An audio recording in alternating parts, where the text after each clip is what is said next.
The next policy point, federal versus state regulation. Now, this is why it gets tricky. The feds regulate equipment, the states regulate drivers, but what if that computer driver, that's a piece of equipment, how does that sort out? And this can get tangled, but there's a proposal that's fairly straightforward that sort of untangles this in a way that I think will not break things, but is still useful and still result in safety. The first is NHTSA should still control equipment as they do now, and the ability of the computer driver to adhere to state laws. So there's an ANPRM, Advanced Notice of Proposed Rulemaking, for an automated vehicle framework. And what it says is the company should follow their own industry consensus safety standards to ensure safety.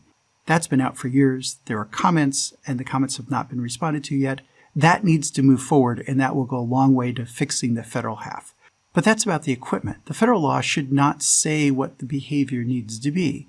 The feds shouldn't be telling whether right turn on red happens all the time or none of the time. That should still be a state thing. So they should control whether the computer driver can execute the applicable state laws, whatever those might be. The states should control the computer driver behavior. So they should not be saying whether you need 2 computers or 3 computers in case one fails. That's a NHTSA problem. But the states should be able to say that the computer driver has to be held to the same duty of care as a human driver, and that includes not breaking traffic laws. That includes not displaying reckless driving, and so on. So the states can go after the behavioral aspects of what happens when this thing operates on the road. They can give traffic tickets. They need the ability to revoke driver's licenses if one of this thing keeps breaking the law. You should hold them to the same standard as human drivers. If a human driver breaks the law consistently, probably yank his license. The same should happen to computers.